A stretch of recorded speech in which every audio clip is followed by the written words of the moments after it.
So ఇక మేమేం చేయబోతా ఉన్నాం తిన్మార్మల్ అన్న టీం అంటే తెలంగాణ రాష్ట్రంలో మేము సర్వే చేయబోతా ఉన్నాం కులగణన. కులగణన చేయబోతా ఉన్నాం. కులగణన చేసి దాని పక్కా లెక్కలు ఎట్లా ఉంటే ఏం కథ అనేది ప్రజాక్షేత్రంలో గ్రామ పంచాయతీ కాడ పెట్టబోతా ఉన్నాం. అంతే. ఎవరి కులగణన చేస్తున్నాం అనేది త్వరలో చెప్తాం.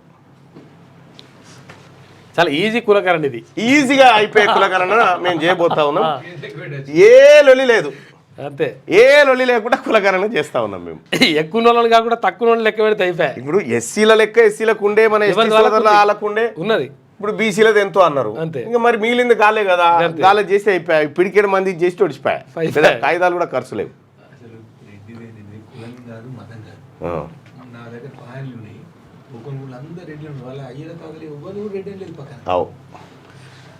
లోకల్ బాడీ ఎలక్షన్లో బీసీలకు 42% రిజర్వేషన్లు ఎలా ఇవ్వాలనే దానిపై అన్ని పార్టీల్లో జోరుగా చర్చ నడుస్తున్నది.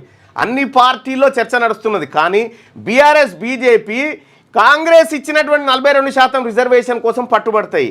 42% సీట్లు ఇస్తాయా? ఇవ్వవు. ఎందుకంటే కాంగ్రెస్ బదనాం కావాలని వీళ్ళు చూస్తారు. అంతే. సో 50% దాటరాదని గతంలో తీర్పిచ్చిన సుప్రీంకోర్టు రిజర్వేషన్లు పెంచుతూ బీహార్, రాజస్థాన్ లాంటి రాష్ట్రాలు చేసిన చట్టాలను రద్దు చేసింది. ఈ నేపథ్యంలో కాంగ్రెస్ ప్రభుత్వం ఆచితూచి అడుగులు వేస్తున్నది. కామారెడ్డి డిక్లరేషన్లో ప్రకటించిన హామీకి కట్టుబడి బీసీలకు 42% రిజర్వేషన్లు ఇవ్వాల్సిందేనని సీఎం రేవంత్ రెడ్డి పట్టుదలతో ఉన్నారు. చట్టపరంగా బీసీలకు రిజర్వేషన్లు ఇవ్వడం సాధ్యం కాకుంటే పార్టీ తరఫున చట్టపరంగా ఎందుకు చట్టపరంగా సాధ్యం కాదు? చట్టాలు మెజార్టీ ప్రజలైనటువంటి మా కోసం జరగాలి కదా. మాకు అడ్డుగా ఉన్న చట్టాలు మాకెందుకు? రాజ్యాంగ సవరణ చేయాలి. రాజ్యాంగ సవరణ చేయండి. మాకు అడ్డుగా ఉండే చట్టాలకు మాకేం సంబంధము? ఆ చట్టాలు చేసిన వాళ్ళు మీరు కదా. తెలంగాణలో మెజార్టీ పబ్లిక్ ఒప్పుకోనప్పుడు 42% సీట్లు ఇస్తామని ఇప్పటికే అసెంబ్లీలో ప్రకటించారు. ఇక బీసీ డెడికేట్ కమిషన్ సిఫార్సుల ప్రకారం స్థానిక సంస్థలో బీసీలకు 22 నుంచి 23% రిజర్వేషన్లు ఎలాగూ చట్టబద్ధంగానే వస్తాయని, ఎలాగూ మిగిలిన 20% సీట్లను పార్టీ పరంగా కేటాయించాలని సీఎం నిర్ణయానికి వచ్చినట్టు అధికార వర్గాల్లో చర్చ నడుస్తుంది. ఒకవేళ కాంగ్రెస్ పార్టీ పరంగా 42% సీట్లను బీసీలకు దక్కేలా చేస్తే మిగిలిన పార్టీలు కూడా ఆ మేరకు వెనుకబడిన వర్గాలకు సీట్లు ఇవ్వక, వెనుకబడిన వర్గాలను రాయకండి, వీఆర్ బిగ్ క్లాస్, మేము బెస్ట్ క్లాస్, అంతే, వర్గాలకు సీట్లు ఇవ్వక తప్పదని అభిప్రాయం వ్యక్తమవుతున్నది. కాంగ్రెస్ ఇస్తే మిగిలిన పార్టీలపై ప్రెషర్ పడుతుందట. స్థానిక ప్రెషర్ ఎందుకు పోయి, మాకు బిచ్చం ఎందుకు? 42% రిజర్వేషన్ కావాలి మాకు, ఇచ్చిన హామీనే. స్థానిక సంస్థల ఎన్నికల్లో కాంగ్రెస్ తరఫున బీసీలకు 42% సీట్లు ఇస్తామని, ఇతర పార్టీలకు 42% ఇచ్చే దమ్ము ఉందా అని అసెంబ్లీలో సీఎం రేవంత్ రెడ్డి సవాల్ విసిరారు. సవాళ్ళు, ప్రతి సవాళ్ళు మాకొద్దు.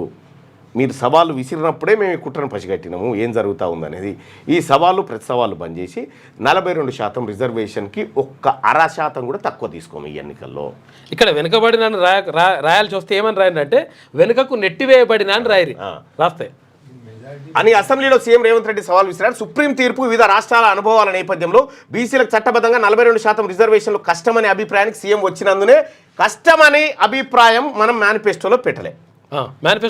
ఇందులో బీసీలకు 42% రిజర్వేషన్ ఇవ్వడం కష్టం అనేటువంటి మాట మనం ఎక్కడ పెట్టలే. ఇందులో క్రిటికల్గా ఉన్నది అయినా ఇస్తామని రాయలే, ఇలా రాయలే, అట్లా రాయలే. ఇందులో ఉన్నది అంతా ఇది తెలంగాణ ప్రజలకు, ముఖ్యంగా బీసీలకు, ముఖ్యంగా కాంగ్రెస్ పార్టీ నాయకత్వానికి భగవద్గీత లాంటి బుక్లో మనం భగవద్గీత తర్వాత ఇంకేంది బైబిల్ అన్నిదే. ఇంకా ఈ 42% reservation for BCC in government civil construction and maintenance కాంట్రాక్ట్లలో ఇస్తాను, దాని తర్వాత మాట్లాడుకుందాం. కానీ ఇప్పుడు లోకల్ బాడీస్ ఎన్నికల్లో మనం ఎక్కడ కూడా అది మెన్షన్ చేయలేదు 42% సీట్లని. 42% రిజర్వేషన్ అడిగినాం మనం, 42% రిజర్వేషన్ అడిగినాం. కాబట్టి మీరు ఇస్తానదే కావాలి, మీరు ఇస్తానదే కావాలి. ఇక వేరే ఇతరత్ర ఏ బిచ్చము వద్దు బీసీలకు. ఈ లెక్క ప్రకారమే, ఈ లెక్కనే, ఇంకా వేరేది వద్దు. ఇవి పోగా మిగిలిన 50% సీట్ స్థానాల్లో 20% టికెట్లను పార్టీలకు, బీసీలకు కేటాయించాలని సీఎం నిర్ణయానికి వచ్చినట్టు కాంగ్రెస్ వర్గాలు చెప్తున్నాయి. నిజానికి పంచాయతీ ఎన్నికలు పార్టీలకు అతీతంగా జరుగుతాయంటే సర్పంచ్ అభ్యర్థులకు అధికారికంగా పార్టీ టికెట్లు కేటాయింపు ఉండదు. కానీ ఆ పార్టీ మా పార్టీ అభ్యర్థి అని చెప్పించుకుంటున్నాడు.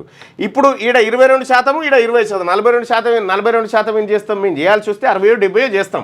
కానీ వాటాగా రావాల్సిన 42%, ఇప్పుడు మీరిచ్చిన హామీ ప్రకారం రావాల్సిన 42% రావాల్సిందే, అంతే. దీంట్లో కాంప్రమైజే లేదు బీసీలకు.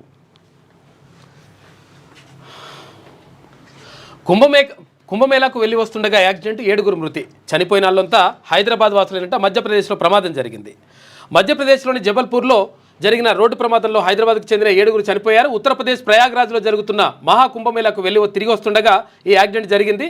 వీళ్ళు ప్రయాణిస్తున్న మినీ బస్సును సిమెంట్ లారీ వేగంగా ఢీకొట్టడంతో ఈ ప్రమాదం జరిగింది. ఈ ప్రమాదంలో 7 స్పాట్లోనే చనిపోయారు. వీరిలో 5 నాచారానికి చెందినటువంటి వాళ్ళుగా కాగా ఒకరు దిల్సుఖ్ నగర్, మరొకరు సరూర్ నగర్ వాసులుగా గుర్తించారు. ఈ ప్రమాదంలో మరో 2 తీవ్రంగా గాయపడ్డారు. వీరిని స్థానిక దగ్గరలోని హాస్పిటల్ తరలించి చికిత్స. కుంభమేళకు వెళ్ళి వస్తున్న యాక్సిడెంట్ జరిగిందంటే మన వాసులు ఇప్పటికే కొన్ని వందల మంది చచ్చిపోయారు. కుంభమేళా వందల మంది. పుణ్యం వస్తుంది అనుకుంటే ఇక ఫిబ్రవరిలోనే మంటలు. రాష్ట్రంలో ఉష్ణోగ్రతలు క్రమంగా పెరుగుతున్నాయి. 22 జిల్లాల్లో పగటి ఉష్ణోగ్రతలు 37 డిగ్రీల కన్నా ఎక్కువగా రికార్డ్ అవుతున్నాయి. మిగతా జిల్లా ఇప్పటిదాకా ఒకటి వీడియో చూసినా, ఎవరో పంపించారు, ఏదో కోమటిరెడ్డి వెంకటరెడ్డి గారు ఎన్నో మాట్లాడుకుంటే మా శ్రీకాంతాచారి అంటారు. మీకు శ్రీకాంతాచారికి ఏం సంబంధం? అర్థం కాలే.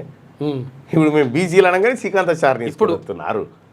మీకేం సంబంధం శ్రీకాంతాచారి తోటి? వాళ్ళ అమ్మకు వ్యతిరేకంగా మీరే పెట్టారు కదా క్యాండిడేట్ను. ఫిబ్రవరిలోనే మంటలు. రాష్ట్రంలో ఉష్ణోగ్రతలు క్రమంగా పెరుగుతున్నాయి. 22 జిల్లాల్లో పగటి ఉష్ణోగ్రత ఏదో ఒక సందు చూసుకొని దొరదామని చూస్తూ ఉంటారు. జాగ్రత్తగా దడిగట్టువి. 22 జిల్లాల్లో పగటి ఉష్ణోగ్రతలు 37 డిగ్రీల కన్నా ఎక్కువ రికార్డ్ అవుతున్నాయి. మిగతా జిల్లాల్లోనూ 36 పైగానే నమోదవుతున్నాయి. రాష్ట్ర వ్యాప్తంగా వారం రోజుల నుంచి ఇదే పరిస్థితి నెలకొన్నది. ఎండలు కొంచెం పెరిగినాయి. గట్టిగా 9.29 లక్షల కోట్ల లాస్. ఇండియా సహా చాలా దేశాలపై అదనంగా టారిఫ్లు విధిస్తామంటూ ట్రంప్ చేసిన ప్రకటన మన స్టాక్ మార్కెట్లను వణికించింది. సెన్సెక్స్ 1018 పాయింట్లు, నిఫ్టీ 309 పాయింట్లు కోల్పోయాయి. దీంతో ఇన్వెస్టర్ల సంపద 9.29 లక్షల కోట్లు తగ్గిపోయిందట. ఒక నోటి మాట. లైక్ చేయండి.